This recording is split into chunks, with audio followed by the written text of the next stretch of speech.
So now most awaited IPO आप एथर energy का देख रहे हैं, जो कि आज से शुरुआत हो चुकी है एंड 321 रुपए हाईएस्ट ऑफर प्राइस रखा गया है। Hi, this is Dev and watching Traders Diary. समझते हैं कि एथर आईपीओ में पैसा लगाना है या नहीं लगाना है। इसके साथ साथ आपका ओला ज्यादा बेहतर है या फिर एथर, क्योंकि अगर आप देखें वैल्यूएशन वाइज कौन सा ज्यादा बेहतर है, ये ज्यादा बेहतर तरीके से समझने की कोशिश करेंगे इस वीडियो में।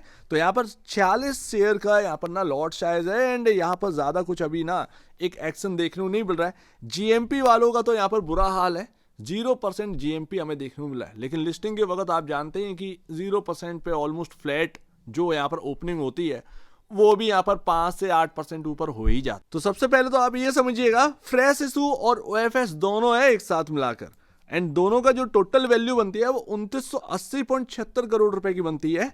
तो यहां पर आपके सामने एक्शन तो भरमार देखने को मिल रहा है, फेस वैल्यू एक का देखने को मिल रहा है। कहीं ना कहीं लोगों को लग रहा है कि ओवर वैल्यूड है बहुत ज्यादा। तो हाँ, ओवर वैल्यूड है लेकिन इतना ज्यादा नहीं है। ओला से कंपेयर करेंगे तो आपको समझ में आएगा। हालांकि मैं अभी भी आपको बता दूं, ओला ज्यादा बेहतर है एथर के कंपैरिजन। उसका रीजन मैं आपको समझाता हूं अभी। बट अभी अगर आप देखेंगे तो यहां पर ना एचएनआई की जो लॉट है उसमें थोड़ा सा रिस्क है, ध्यान रखिएगा। उसमें आपको थोड़ा सा रिस्क देखने को मिलेगा क्योंकि डामाडोल गाड़ी है। जीएमपी जो है ना वो कब यहां पर नेगेटिव आ जाए कब प्लस में चला जाए कोई भरोसा नहीं। अब थोड़ा सा समझने की कोशिश करते हैं कि किसकी सबसे ज्यादा सेल्स है। मार्च 2025 के हिसाब से अगर आप देखें, एथर ने 15,446 स्कूटर्स यहाँ पर इलेक्ट्रिक स्कूटर्स एक्चुअल में सेल किया है एंड 12% अपना मार्केट शेयर को कैप्चर किया है। वही ओला अगर आप देखें, ओला ने यहाँ पर रजिस्टर्ड जो सेल्स नंबर है वो दिया है 23,430 यूनिट्स का एंड 18% मार्केट शेयर यहाँ पर कैप्चर किया है। मार्च 2025 के हिसाब से एथर ने यहाँ पर रिप्रेजेंट किया है second best monthly sales performance, ये यहाँ पर आपका रहा है।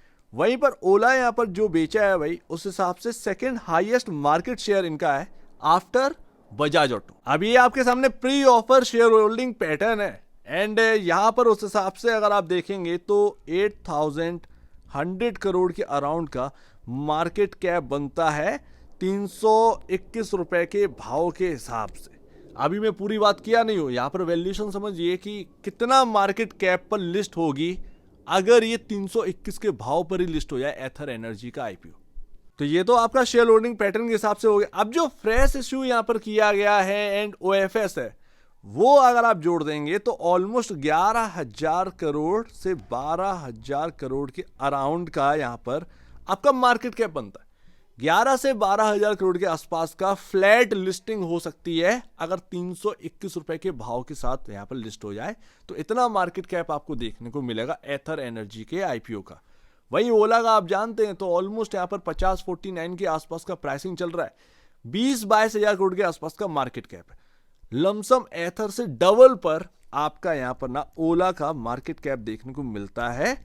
अब भाई साहब एथर का ये रहा एंड ये है ओला, ध्यान रखिएगा इसको, मैंने लिख दिया साइड में। तो यहां पर आपके सामने मार्च 2025 के नंबर अभी है नहीं क्लियर। मार्च 2024 के हिसाब से दोनों के नंबर क्लियर हैं, ये आपके सामने है। रेवेन्यू एथर का है 1789 करोड़ का, वही ओला का है यहां पर आता है 5243 करोड़ रुपए का रेवेन्यू। वहीं अगर आप प्रॉफिट आफ्टर टैक्स देखेंगे तो 1060 करोड़ के रुपए का यहां पर लॉस करे बैठी है पूरे साल का एथर एनर्जी। वहीं ओला यहां पर लॉस करे बैठी है 1584.44 करोड़ का। तो ये यहां पर ना दोनों ही एक लॉस मेकिंग कंपनी है। बट अगर आप देखें ओला जिस भाव पर बिक गया है, 150 के आसपास का प्राइसिंग बिक गया है, वो बहुत महंगा था, बहुत बड़ा ट्रैप था एंड उसमें लोग जहां से में आई हुई। आज के टाइम में जो वैल्यूएशन मिल रही है वो कहीं ना कहीं ठीक देखने को मिल रही है। अब इन दोनों में से अगर चुनना है तो कौन सा बेहतर रहेगा, ओला ज्यादा रहेगा या फिर एथर की तरफ जाना चाहिए? थोड़ा सा और समझने की कोशिश करते हैं। नेटवर्थ छोड़िए भाई, सरप्लस रिजर्व में यहां पर देखते हैं 545.10 करोड़ रुपए का प्लस में सरप्लस यहां पर और रिजर्व देखने को मिल जाते हैं एथर में, ठीक है। वहीं ओला का अगर आप देखें -2882 करोड़ रुपए का रिजर्व और सरप्लस का यहां पर देखने को मिल जाता है। ये मार्च 2024 के हिसाब से, मार्च 2025 में किस तरीके का आंकड़ा होगा पता नहीं है, ठीक है। तो एक प्लस पॉइंट है कि रिजर्व प्लस है यहां पर एथर के पास, वही नेगेटिव रिजर्व में चल रही है ओला। वही आप टोटल बोरोइंग अगर आप देखेंगे तो मार्च के हिसाब से, मार्च 2024 के हिसाब से 314.90 करोड़ रुपए का ही डेट है। वही ओला के ऊपर 2390 करोड़ रुपए का डेट है। अब वो डेट में कितना कमी आई होगी 2025 के हिसाब से, जो आंकड़ा आएगा ना फुल ईयर का, उसमें पता चलेगा। ये 2024 के हिसाब से तो कहीं ना कहीं प्लस पॉइंट जो है वो एथर की तरफ ही जा रहे हैं।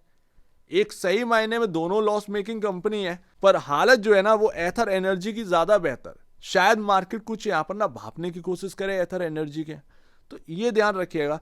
लेकिन सबसे बिगेस्ट प्लस पॉइंट ना ओला के पास है उसका सेल्स, उसका रेवेन्यू का नंबर। आप देखें 5244 करोड़ रुपए के आसपास का रेवेन्यू का नंबर है मार्च 2024 के हिसाब से। कुछ चीजें यहां पर ना एथर की फीकी पड़ जाएंगी इसके सामने।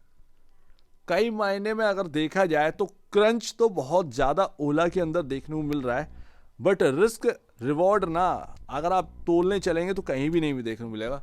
बट आपको रिस्क ही रिस्क दोनों में देखने को मिलेगा, चाहे आप एथर की तरफ चले जाइए चाहे आप ओला की तरफ चले जाइए।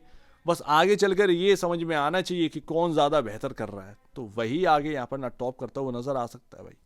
लेकिन अभी रिस्क दोनों में, रिवॉर्ड का तो यहाँ पर ना समझी में नहीं आ रहा किस तरफ रिवॉर्ड मिलेगा, ये एक हकीकत। तो इस हिसाब से मुझे क्या ओला की तरफ जाना चाहिए या एथर की तरफ जाना चाहिए लास्ट? देखिए दोनों अपनी अपनी जगह पर ठीक है। एथर का कोई ओवर वैल्यूड नहीं आ रहा है, ज़्यादा से ज़्यादा बहुत ज़्यादा यहाँ पर ना 10% या 15% आप कह सकते हैं ओवर वैल्यूड यहाँ पर नज़र आ सकता है, इससे ज़्यादा नहीं। जहाँ तक ओला है ओवर वैल्यूड था, अंडर वैल्यूड नहीं हुआ, बट न्यूट्रल वैल्यू पर पहुँच चुका है ओला का स्टॉक। तो ये आपकी मर्जी है, क्योंकि ना अपना अपना चॉइस है। सच्ची बताऊं, आपका अपना चॉइस है। क्या आपको ओला पसंद है तो आप ओला की तरफ चले जाइए, या फिर आपको एथर पसंद है तो आप एथर की तरफ चले जाइए। बहुत सारे ज्ञानी बुद्धि लोग आते हैं टीवी पर, वो कहते हैं दोनों बाय कर लीजिए, आगे जो चलेगा वो बेहतर करेगा। अरे यार, तो ये ना अजीब ही बात लगती है। फिर पैसा तो पैसा ही है, आप चार जगह पैसा थोड़ी फंसाएंगे। अब चाहिए वाइट शर्ट है तो अब रेमंड की भी लेकर आए, फिर उसकी भी लेके आए, फिर हम देखेंगे कि भाई कौन सा बेहतर लग रहा है। तो 3 शर्टें कोने में डली हैं, चाहे एक शर्ट निकाल के लाए तो क्या ही मतलब है उसमें, तो वो मतलब नहीं है। अपना अपना बेस्ट चॉइस है। मेरे ख्याल से दोनों ही बेहतर करना चाहिए।